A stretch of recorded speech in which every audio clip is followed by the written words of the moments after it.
السلام علیکم ورحمۃ اللہ وبرکاتہ۔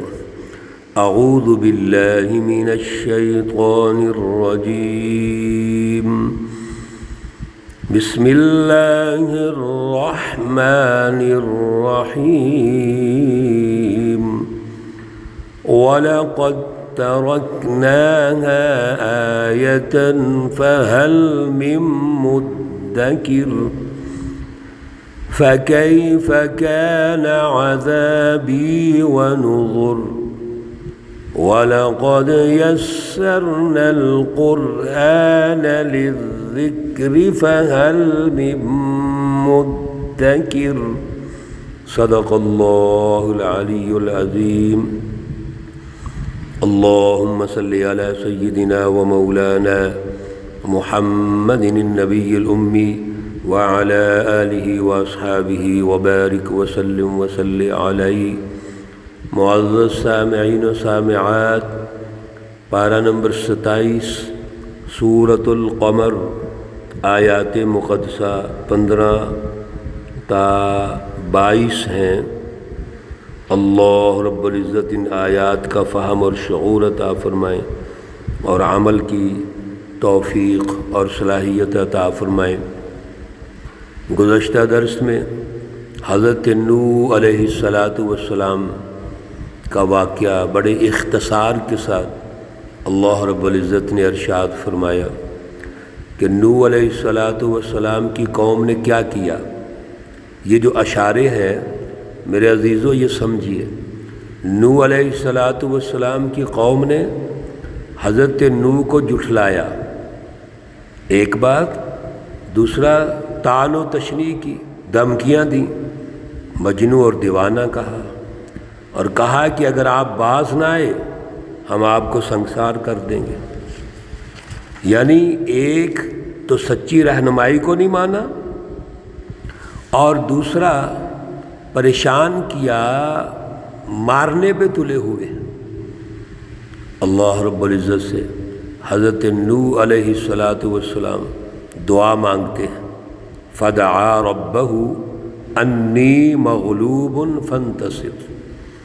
اے اللہ، میں تو عاجز ہوں، مغلوب ہوں، یعنی میں نے جتنی بھی جد و جہد کی ہے اس کے نتیجے میں ان ظالموں نے تاثیر ہی نہیں لی، کوشش ہی نہیں کی، غور و فکر نہیں کیا۔ اب تو ان سے بدلہ لے لے۔ اللہ نے بدلہ لیا، کیسے؟ آسمان سے بارش، پانی کا نزول ہوا اور تسلسل سے ہو، زمین سے چشمے ابل پڑے، اور آسمان اور زمین کا پانی اس طرح مل گیا کہ ہر طرف پانی ہی پانی ہے، سیلاب ہے۔ اب ان کی آنکھیں دنگ رہ گئیں۔ اب کیا نتیجہ نکلا؟ تباہی۔ نوح علیہ السلام اور جنہوں نے آپ کو مانا اور دیگر جو جوڑے تھے وہ کشتی میں سوار ہو گئے، صرف وہ بچے جو کشتی میں سوار تھے، باقی ہر چیز تباہ و برباد ہو گئی۔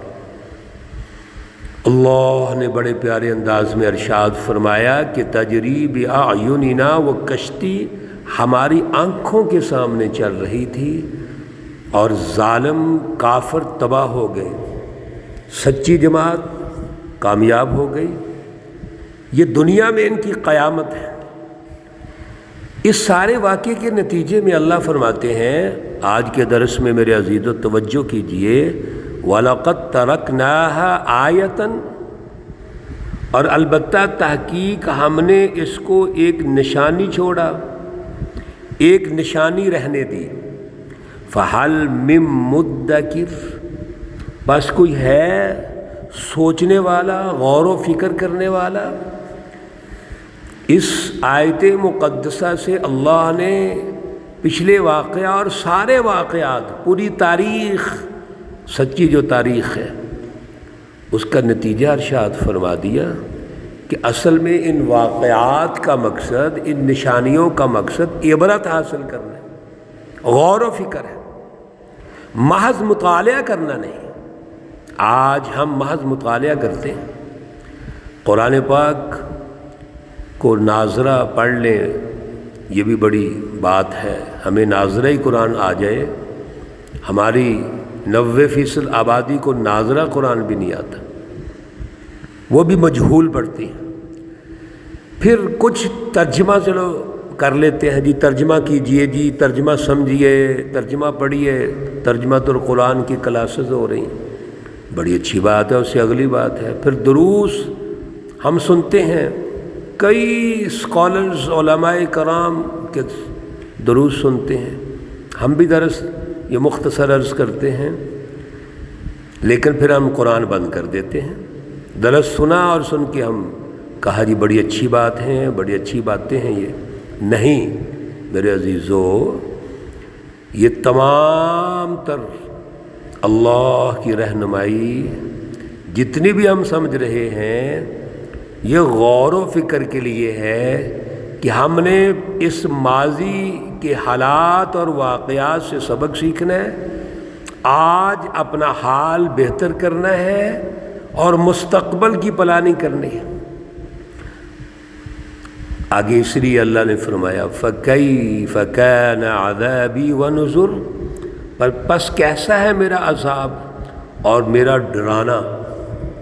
یہ جو واقعہ سنا آپ نے، اس واقعہ میں جو اللہ کا عذاب ہے وہ کیسا ہے، اور اللہ کا ڈرانا جو ہے، کھڑکھڑانا، وہ کیسا ہے۔ یعنی اللہ ایک سوالیہ انداز میں ہم سے پوچھ رہے ہیں کہ کیا آپ غور کر رہے ہو، یہ معمولی نہیں ہے، اس نے تباہی مچا دی ہے۔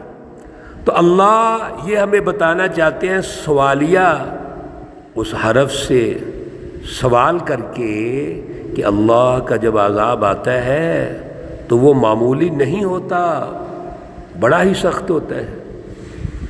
وَلَقَدْ يَسَّرْنَا الْقُرْآنَ، اور سنیے اس سے پہلے تو 3 کتابیں نازل ہو گئیں، تورات، زبور، انجیل، اور یہ کتاب مقدس قرآن پاک جو ہے، اے کفار مکہ، مشرکین مکہ اور منافقین، اور پھر اس کے عنوان سے ہم سب اس بات کو سمجھ لیں کہ وَلَقَدْ يَسَّرْنَا الْقُرْآنَ، البتہ تحقیق ہم نے قرآن کو آسان کر دیا ہے، لِلذِّکر، ذکر کے لیے، سمجھنے کے لیے، فَحَلْ مِن مُدَّکِرٍ، پس کوئی ہے جو سوچنے والا ہو، غور و فکر کرنے والا۔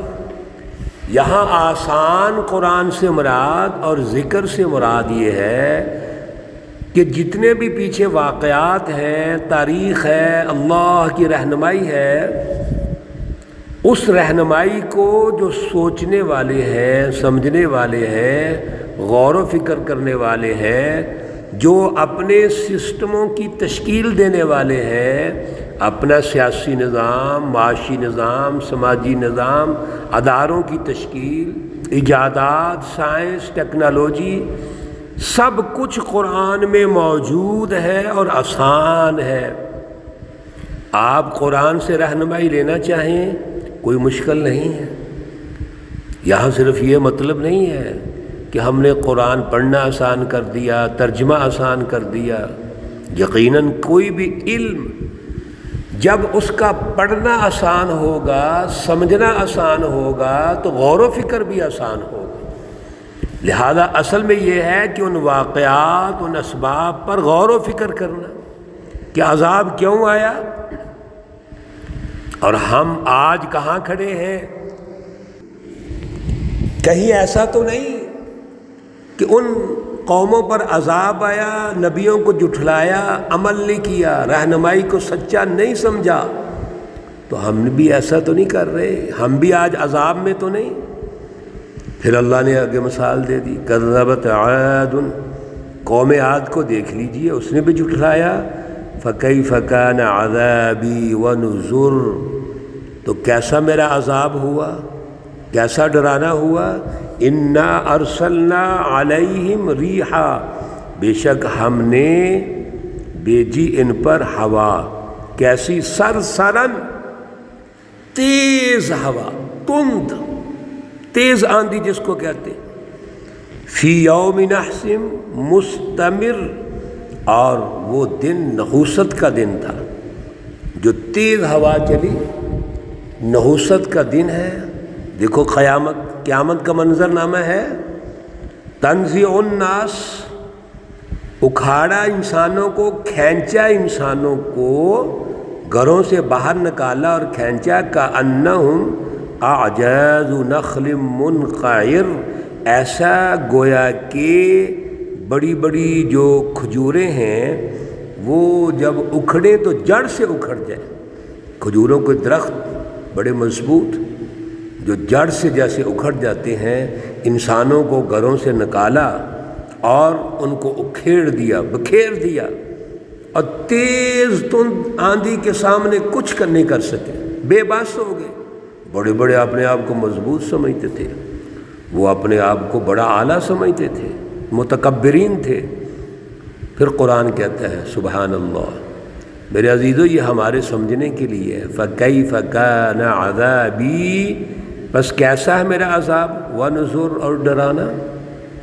اے کفار مکہ، اتنی بڑے بڑے مضبوط قوم عاد کچھ نہیں کر سکی اللہ کے عذاب کے سامنے۔ جب قیامت آئی تو بے بس ہو گئے، گردنیں جھک گئی، تو تم کیا چیز ہو؟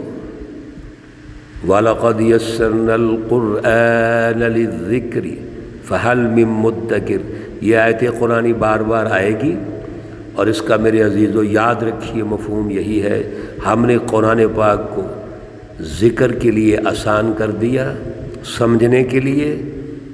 فَهَلْ مِن مُدَّكِرٍ، کوئی ہے اس کے مطابق نظام تشکیل دے؟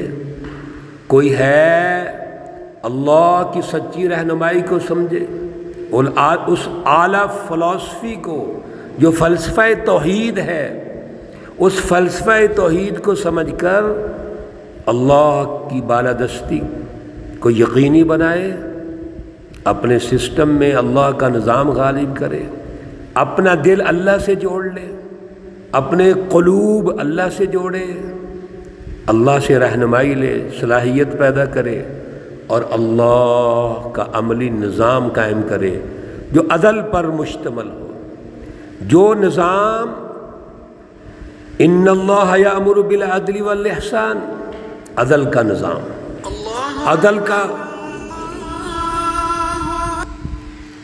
عدل کا سیاسی نظام، عدل کا معاشی نظام، عدل کا سماجی نظام۔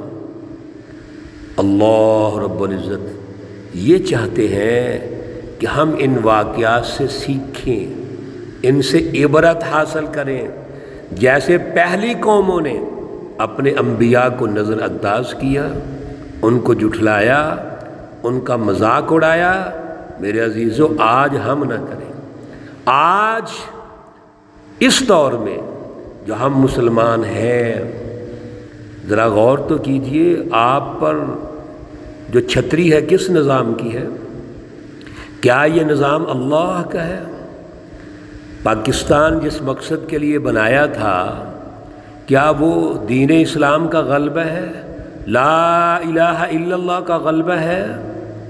اگر نہیں ہے تو میرے عزیزو ہم کہاں کھڑے ہیں؟ محض قرآن پاک پڑھ لینا، ترجمہ اور دروس سن لینا بڑی اچھی باتیں ہیں، یہ کہہ دینا یہ کافی ہے؟ نہیں،